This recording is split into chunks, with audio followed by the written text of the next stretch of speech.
Réanniversaire à vous, nous vous souhaitons tout le bonheur du monde, que Dieu vous assiste, que personne gâche cette journée parce qu'il est vraiment spécial pour ceux qui vous aiment. Signé Jordan Panzou. Merci beaucoup. Alors là, nous allons recevoir sur ce plateau, comme vous le savez, vous avez posé beaucoup de questions. Akenda wapi, Aza wapi, Maramozelo Kanamboka, Bazolo, Basuste, Ponanini, Bazobangato, Bazobangate. Aujourd'hui, vous avez quand même la réponse parce qu'il est présent. Évangéliste Miché et Kouchou est là avec nous sur ce plateau. Homme de Dieu, bonjour et bienvenue. Bonjour papa. Eva, santé boni. Vraiment, nous avons battu la macasse. L'homme à la voix cassée, prière et les cas donc. Non, prière et ça, carburant chaque jour. Ça, la prière, moi, je vivre ça. Et il y a des simbi vinanga et prière, ceux qui m'ont scellé en Zambé, dans la vie de prière, ce n'est pas un ouin, ce n'est pas un serviteur. Parce que moi, je vois beaucoup de gens prêcher, mais c'est pas ça, mais la ratoye barati. Azoteya, mais assemble la ndengeni. Il y a des pasteurs qui prêchent, même les prophètes. Bazoya bazope sa prophétie, mais en réalité, au monde où ça il faut y pendenga sambelaka. C'est très important. Aïra la taille d'une église, non. Sont déjà dans le site où ils ont déjà niveau et ban. Là, ça peut battre n'engo sambelaka. Bino beaucoup maka kwa côté ya, mais n'engo sambelaka bat baibiti. Effectivement, c'est une manière de motiver pe batu. Effectivement, que prière ezali na place moko ya motuya na vie ya chrétien et surtout ceux qui pasteurs et ça là bien moi na mona ki tata na ye assemble la kapé azo sambela azo zo temps na kati ya sambo ezali ko remonter pe sur moral. Mais tant que boza na pasteur bomona kaka dimanche aya tei aya kaka tei semaine aya tei et s'il bosuki ne wana mais secret na ye lolenge ni assemble pourtant vraiment il faut qu'on l'accepte. Il faut vivre dans la transparence. Oh, il y a beaucoup de faux. Oh, bazo tele manata o mingi bazo capturer bazo teka ba amaba na Zambie. Il est là, il prêche mais façon ressemble et pas parce que prière ça ba façon belle. Nous sommes à la loge. Nous sommes pas adoraka statut mon na kati ba chambre mon secret. Nous sommes pas zana et sorcier. À ça ba pratique magie, ba pratique occulte en secret, aye atei après ma prophétie et à ça ba miracle. Mais sambela tout le monde, la Bible le dit bien, faites toutes sortes de prières en mon nom. Wana yesu na lobi. Na kombo na ngande basaka le sam. Mais eza eloko musuto eza sujet so nzamba permettre biso to rapé ko fungola ngo pona ko fungola bana nzambe miso belé po bon yebaka le lenge se ba passer na bino ba telema. OK. Le lenge sambela. Eza bien makasi ba négligeant côté côté ya même na bandoki bateaka. Ba magicien ba bongo limité ba bongo la te ba latika posa ki ba pasteur ba sala nzambe ba zote mais façon ko sambe et là on appelle clé mo ezana code mo ezana ozotali ça ba vrai na ba fou. OK. Merci beaucoup évangéliste Miché et Kouchou. Alors nous allons prendre quand même cette vidéo qui va nous donner accès à kokotana sujet au tolingi to lobela lelo, c'est la réaction ou un point abordé par prophète Néma Sikatenda, que nous saluons en passant. Je pense que moi, Nicolas Bélé, Azo répond, peut-être répondre à rappeler, penza, tena babilo et les caca. Mais on veut quand même savoir c'était quoi la motivation. Parce que tout le monde est sur Internet. Le prophète Néma Sikatenda a réagi et puis a recadré Koffi Olomide. Koffi Olomide, depuis la nuit des temps, je pense que Koffi Olomide c'est le seul artiste musicien où lorsqu'il faut parler de serviteur de Dieu, abordera un sujet, il y a un serviteur de Dieu avec beaucoup de légèreté. On ne refuse pas que Moutazali n'a pas erreur, oui. Parce que même si mon Kofi a parfait, il y a erreur. Mais comment peut-être même sous angle naïe, moyen à se défendre, disons que même si on a besoin de voilà. Il va plus loin même pour toucher même la Bible, pour dire que même Bible, et utawapi, nanani akoma yango, est-ce qu'ils a yenza même utakoma yango? Donc c'est-à-dire que c'est pour dire que même la Bible, que les chrétiens sont aujourd'hui entrés à cause de la référence, to constitution, ils allaient couper ce que l'accès, on est le lengeni na kotambola, et pour naïe, ils sont d'accord parce qu'il y a toujours des erreurs.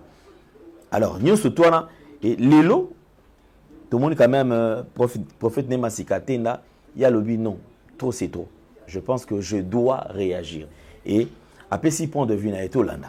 J'ai suivi une vidéo. Un musicien congolais, il a tant blasphémé Dieu dans ce pays. Il a tant blasphémé les serviteurs de Dieu. Quand je l'ai écouté, automatiquement le Saint-Esprit m'a parlé sur lui. Il était dans une émission, on lui posait des questions. Et après, il dit, mais même vos Bibles là, est-ce que c'est Dieu qui l'a écrit? Il pose aux journalistes, est-ce que vos Bibles là, est-ce que c'est Dieu qui l'a écrit? Parce que quand il dit ça, le Saint-Esprit me dit, j'ai détruit la vie de cet homme. Il a tant joué avec mon nom. Maintenant, j'ai mis fin. Et il va souffrir avant de mourir. Au moins qu'il se répand. C'est un grand monsieur dans ce pays. Si vous écoutez ces propos, vous sentez qu'il y a l'incarnation de Satan qui parle en lui. Mais Dieu lui montrera que c'est lui qui détient le souffle de tout être humain.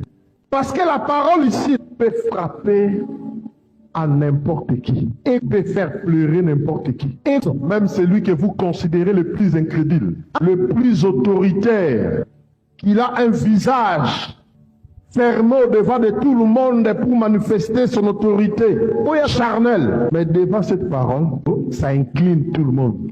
Tu vas te demander à quelle heure que mes larmes commencent à couler. Parce que cette parole cache l'esprit.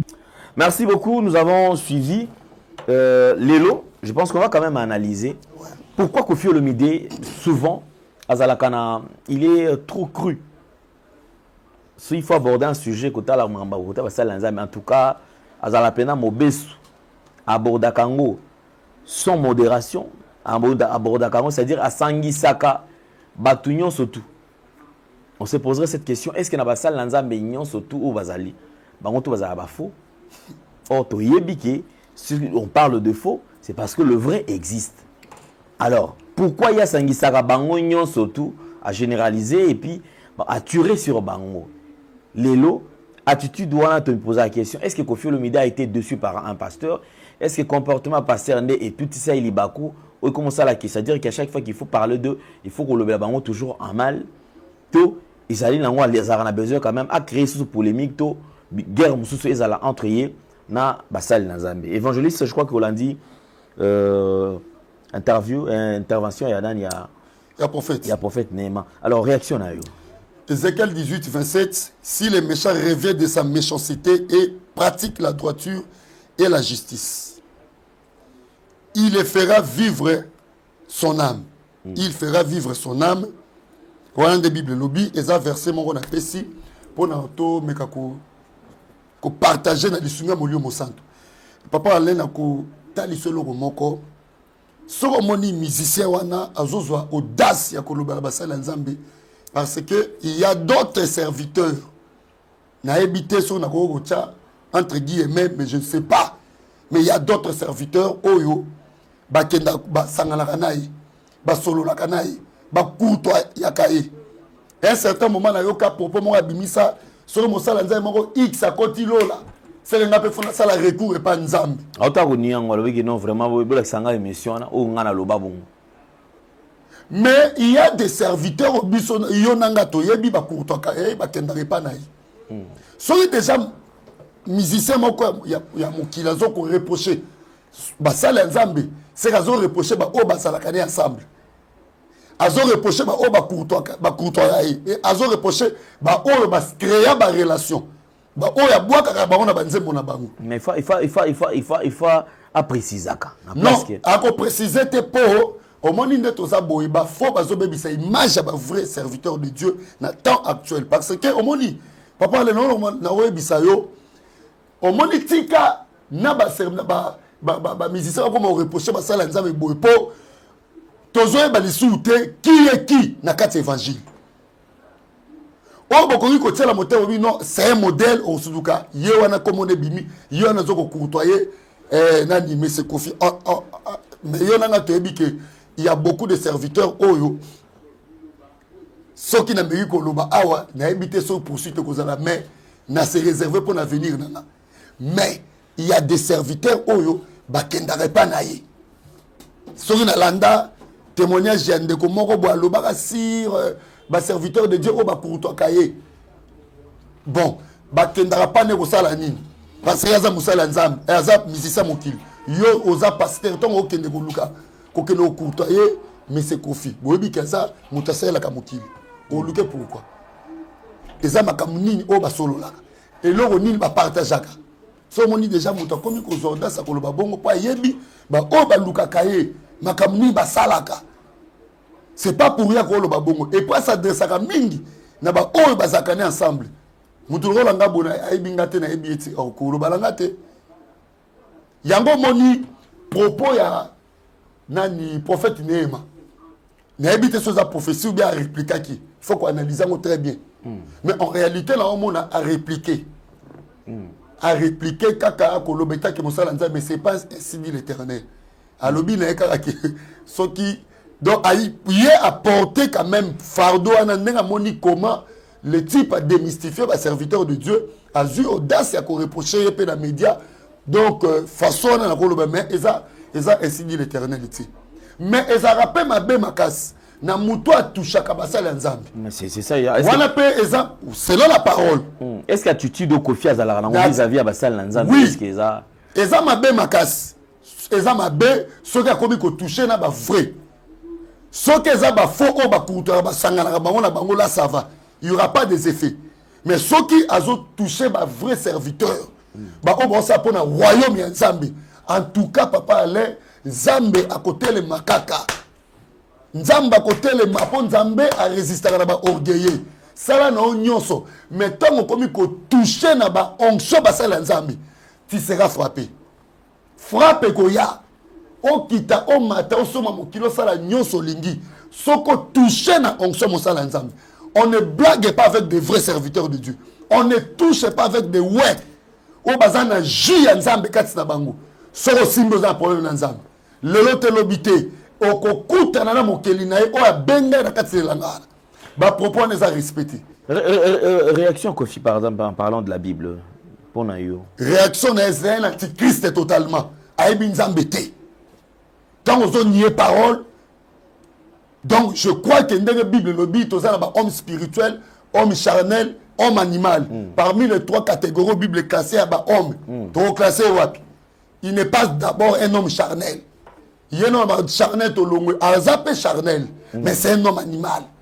Si quelqu'un au-delà, comment il y a parole, comment il y a Bible, aux ananes moutons que il y a Bible, la parole qui donne la vie, la parole de Dieu, c'est le moyen pour nous ensemble.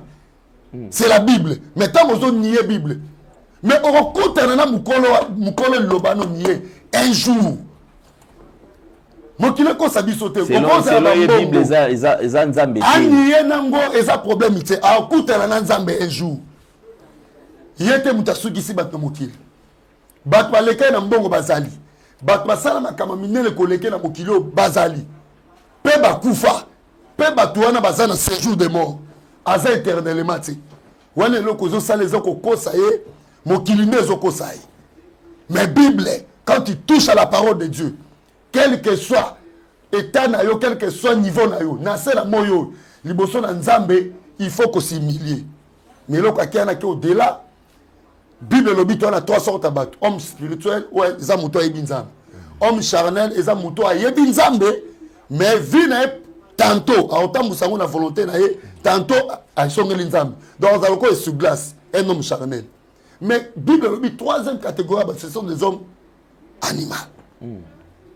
Nyamande makamba salaka aibite nyamande ko bengane sika o bengani elobi asongi so sika ana o comprendre mais eloko ya saluana c'est un grand péché mais nga déjà pe na soi vision pour na musicien la biso na soi vision avant akufa robongo la motema na lobango plusieurs fois na lobango pas Jérémie Lemba na lobango pas Ivipan et l'équipe a tebelé na soi vision na mona ndeko na biso papa na biso ava kufa abongo li pe motema ça li vraie repentance ezate ke ko kende ba kamba ko kende je m'excuse un peu ko kende na ba fausse religion té abongo la pe motema na ndenge ya solo quand tu touches à la parole de Dieu tu touches à ses serviteurs et Dieu va s'élever donc à quel penza ba popo wana mosika makasi donc mosika OK sika nzamba zotala nzambe nda simbi temps nzambe nda simbi mokili mokolo mokili akuta na ye eza question ata papa ale bible obisano nyonso lingi sepela no me loko nzambe azaka na regret ke muto akufa na beta ba ignorance boy na age ozala yango oza ko bafouer liloba na nzambe ozo pesa nzambe mukongo eza pasi mingi. Vraiment, merci beaucoup, Evange. Alors, on va toucher un point. Yes. L'autre, mon côté à Barouti Tabernacle, voilà. Il y a à boire et à manger. On se pose la question, Nini Ozali Kolekana, parce que de son vivant, Papa Barout Personam, lorsqu'il y a Kiwana, rébellion, il y a Kunate. Attitude, il y a Kunate. Mais Lélo Barouti Tabernacle, ils ont ningana comme pas possible. Et c'est la présence du pasteur Carlos Barouti, n'est allé qu'au déranger. Tout, ancien, n'est pas mécontent, lingi ko travailler na yété, tout problème ni n'est allé qu'au ranger Barouti Tabernacle d'après eux. D'après nga ezali kambo succession. Omoni lelo na kati ya Congo eloko zo boma batu mingi ezali kambo succession makambo ya vision. Nzambe tonga bengi papa bengi mwana ti. Et déjà, peine à lundi, papa la biso Léopold a limité, a présenté déjà moi comme successeur. Moi, on en Afrique du Sud, déjà, j'ai fait ça seulement, déjà, moi, on a déjà préparé. Aux hommes, on a que, bazo, mais moi, on a l'indulgence parentale dans le ministère de Dieu. Donc, ils ont pratiquement, c'est impossible. C'est impossible, même Inga, on a ça, serviteur de Dieu de ministère. Nazana bana. Mais ce n'est pas dit que Naïso na koli, na sali musala vandi assis alors que moi na nda ko yiko remplacer nga. Non, on est comme royaume. On est comme royaume. Totali appel il y a Élisée Pembeni il y a Élie. So botani na 1 roi chapitre 19 verset 19. Élisa zaki labourer. Tangu Élie akutani na Élisée. Élisée a tiki bilanga akeko kwela makola Eli abina tikanga la kende ko la papa la ngana mama la ngai et Eli a bisina Élisée kende pe zongela nga awo Eli a beti manto n'est pas Élisée Élisée tanga ke ya zongi atika pembeni ya Eli ti mukolo nzambe atombola ki Eli Élisa tikala ki azoki success azoki a succéda ki nani Élisa atika nani na onction nani ya Eli. Problème oyo, est-ce que Eli na Élisa baza bandeko? Baza bandeko te.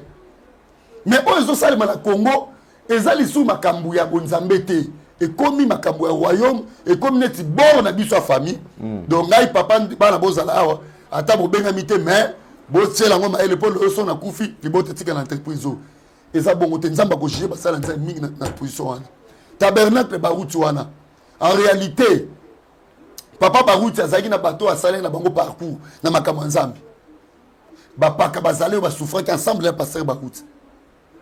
Oso comprendre. Ton pasteur Barouti azo sa musala nzambe Carlos azaki pasteur te. Azaki na ba vina ya bande komini. Alors na habité eloko vraiment ezo kende komema batu na ba successeur ba koma ko succéder ba vision ba bote bon ana Congo mais ngala zo mona côté wana ezali susu ki bonzambe volontaire nzambe côté les ali susu. Peut-être bazola ndaka baninga basali totali na nani structure ya bakimbangiste ndenge tikala ti lelo ne bakenda ko succéder yango succès sala maka. Est-ce que Kimbangu il y a pas la parole? Bon aux nzambe malamu. Nzambe malamu c'était la même chose.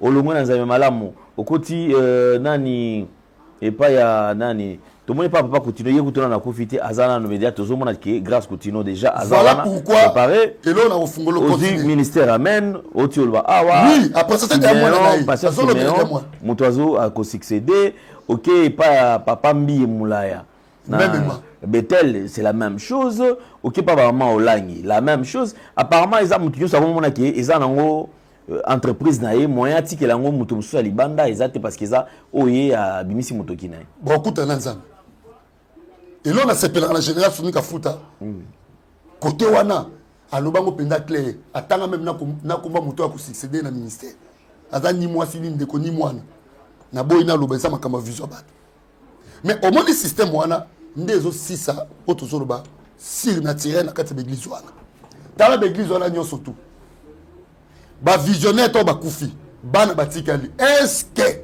surnaturel on ezalaka na papa wana eza na bana omonaki rien ngai nalandaka na ministère ya combat spirituel tala maman olangi ntango bande koteya vous sentez que maman aza na kati ya vision na ye mais so otali tous les 7 enfants il y a seulement 2 ou 3 oyo bazo maintenir moi vision maman ozo comprendre mais ce n'est pas dit que Nzambe a placé bango bazala ba remplacer maman non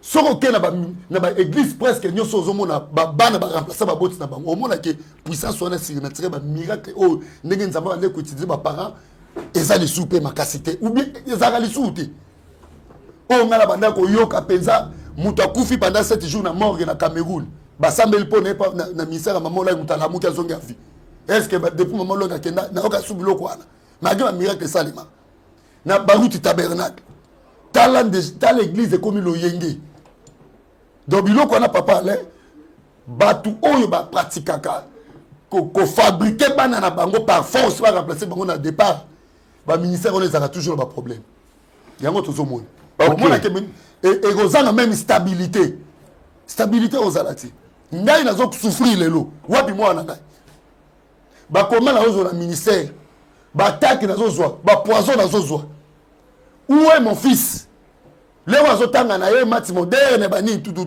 où est mon fils où est ma fille tonga nazo souffrir na ministère baza na classe bazo tanga ozo comprendre wapi bango tonga na okende évangéliser ba risque nazo zwa na ministère bazo linga même ba ko boma ngai est-ce que bala nga ba yebi yango pourquoi la kende okotisa bana na ngane loko Nzambe eli bango te te ya bana ba yeba Nzambe pointre bata mwana ko banga Nzambe c'est pas dit qu'on fabriquer bango bako ba serviteur pour ba remplacer au quotidien la bana ba problème na vie hein pour mutu zo na se pela mutema bi ah nga zayi pembe na évangéliste kuchu na nyoko mi na ye et lelo tala église evandi ba voyage ba ni tout et que nous moi na ba remplacer même na mundo ko sepela mais na mutema za makamu susu c'est très dangereux papa allez moi je vous dis aujourd'hui étant qu'évangéliste c'est très dangereux que ba papa o bazo tikela bana ba ministère na bango lelo te lobité à la longue il y aura des problèmes mingi ba risquer ba kufa son espace peut mon niveau mingi ba ko risquer ba kufa. OK, merci beaucoup Evange, en tout cas c'était un plaisir de retrouver le sous la chaleur on a ndengezala comme d'habitude. Alors je crois que par rapport il y a temps où tu allais traverser la RDC ezali na traverser ba temps très difficile. Tu as vu déjà qu'il est par exemple l'affaire Goma, ceux qui 3 mois yango déjà depuis Goma et quoi na wana maboko mona to 4e mois, tu as Bukavu la même chose. Apparemment au Congolais comme mesana na tu as vivre dans des parties côté baza ndenge msusu côté pe ndenge msusu mais oublions que population azali ko souffrir makasi. Alors par rapport à temps oyo message ni nous allons comme là-bas en Nzambe par rapport à RDC pe oyo qui ko transmettre bango comme étant attitude. Voilà pourquoi invitation na eux et pendant le temps marqué Nzambe. Tozo prier pour Namboka mingi papa aller na ko biso yoza journaliste professionnel, yoza grand investigateur ya makam. Et à chaque fois on a prier nazo mona vision ya Mali. Nzamba zo memanga bitala Mali et certains moments et divisé qui Mali et comme qui à nord na sud. Et arriva qui nini et parti aux na pouvoir ba côté ba récupérer qui et si que comme qui a ba rebelle c'est de la même façon na ko agir na mboka nzamba zo bisangai na bisa batu nyonso baza na est que eza na eloko moko nzamba zo préparer na armée na biso et ko surprendre monde entier Bukavu na Goma et qu'on a récupéré na facilité. Bokangelo na ebisibino lelo tozo sambela nzamba zo talisa. Parce que c'est le plein ennemi. Papa en l'air ezali balkanisation au bango balukaki. Mais nzamba lobi aligné ngote mboka na biso tika la jamais qu'on a balkanisé. Et batu nyonso o baza na sima ya makotangisa makila ya ba congolais kuna na est. Kala mingi te kaka na année oyo ezana eloko monza mazo préparer na armée na biso to ko récupérer ba ville wana sans problème et ko kamusa mokili mobimba na moni comment ba groupe ya ba rebelle wa ba panzani ko sundola ba mboka na pe bozonga na ngambo mboka mususu wana ya Rwanda que pour tike na pe mboka na biso espace pe to récupérer mboka na likambute salemi et mokile changer langage. Donc c'est un peu ça pour na mboka na biso papa aller biso tozo continuer ko prier pour nango mabe monte salema muta okufa azati.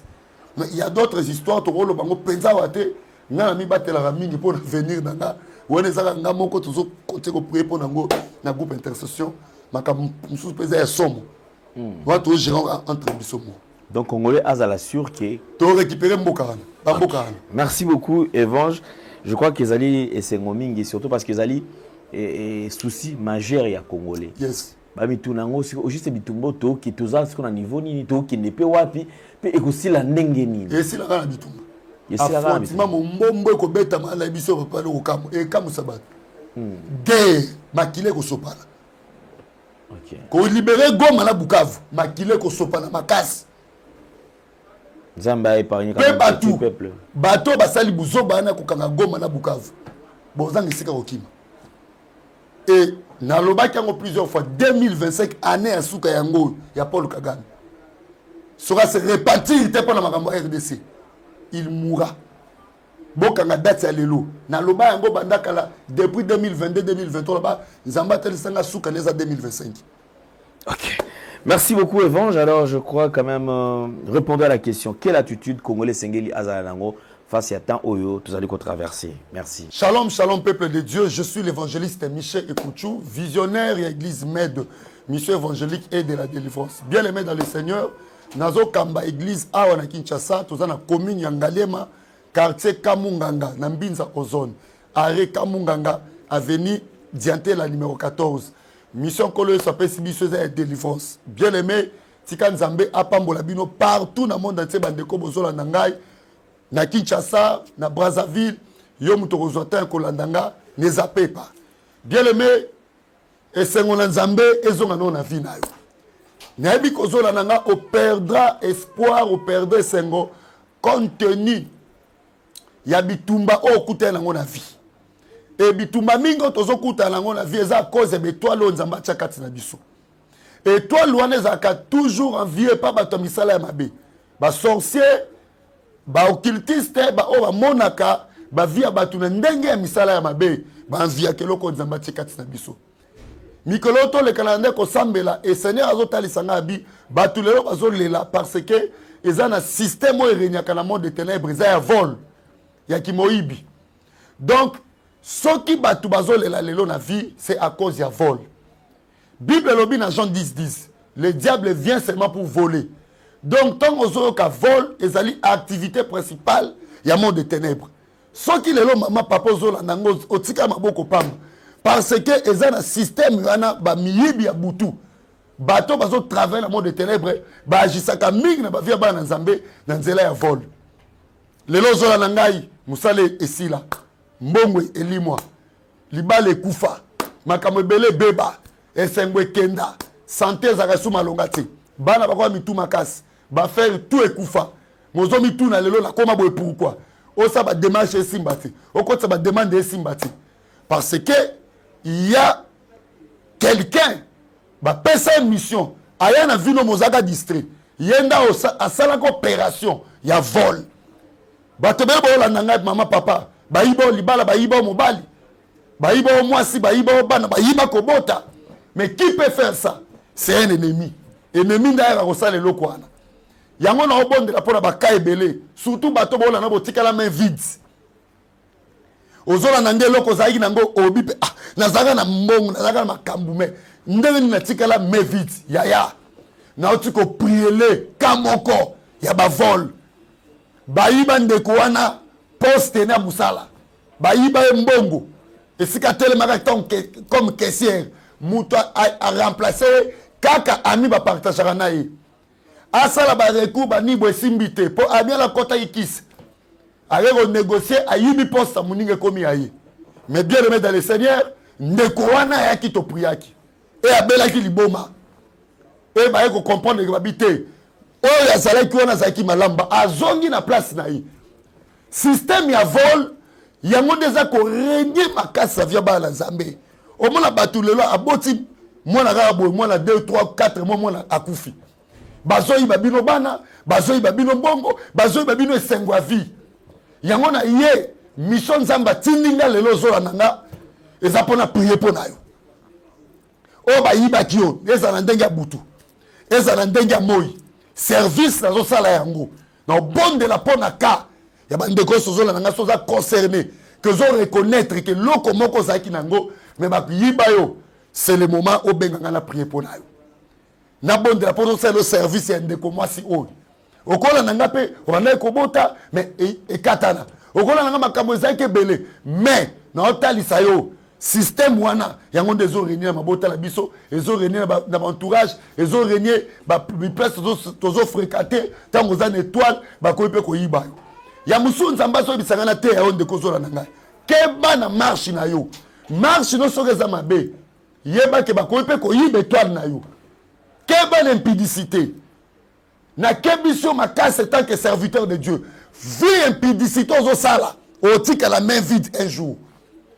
Bakoyi barelo konzamba tiaka tinu na nzela ba rapport sexuel avant le mariage et memaka vide katina mutu. Bomba on nzamba tiaka tina yo. Marche ne la malamu.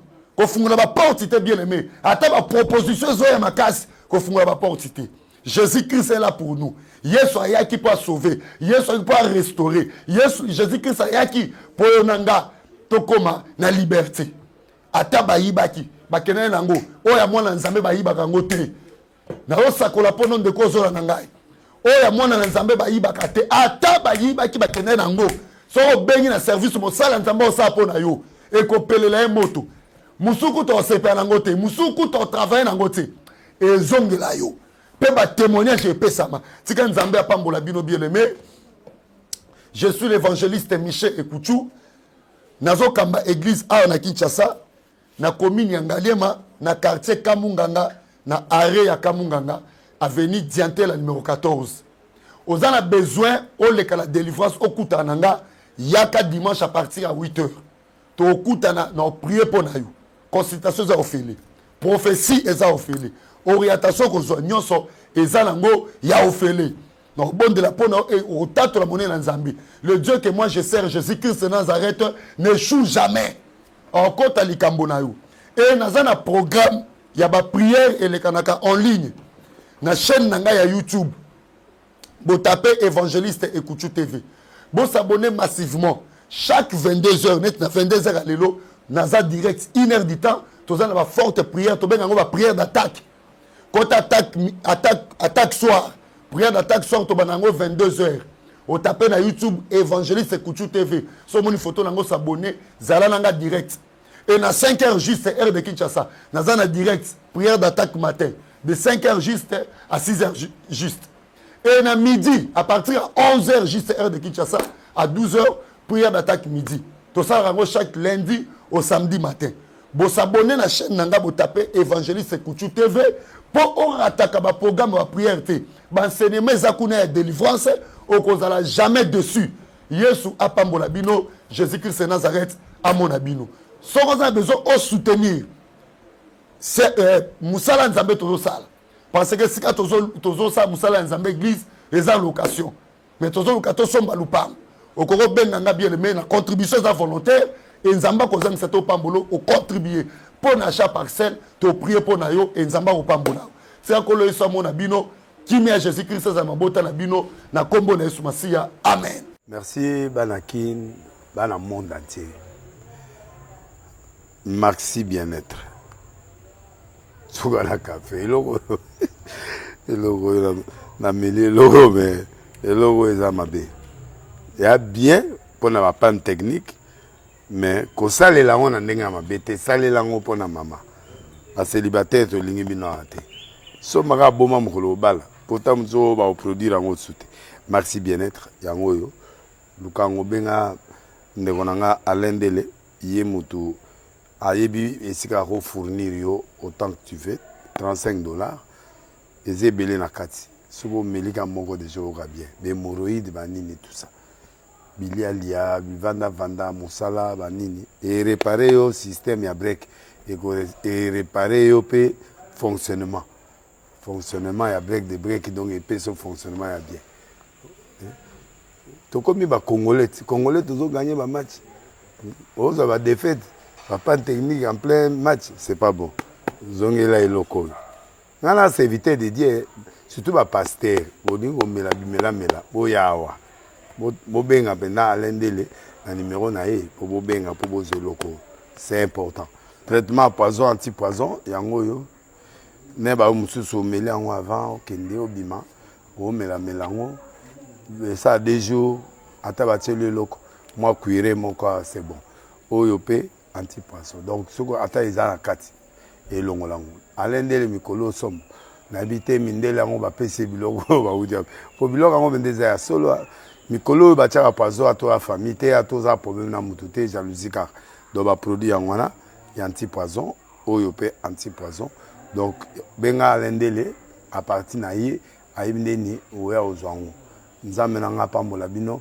mibatela mboka ekomi bien te bato bakomi na jalousie oyo tozokomprendre desu te bana mike bazokufa mikolo bazokufa baotya na bana bebe bapoison donc toujours zala na ntina yo ndenge nga na ndako c'est bon que Dieu vous bénisse.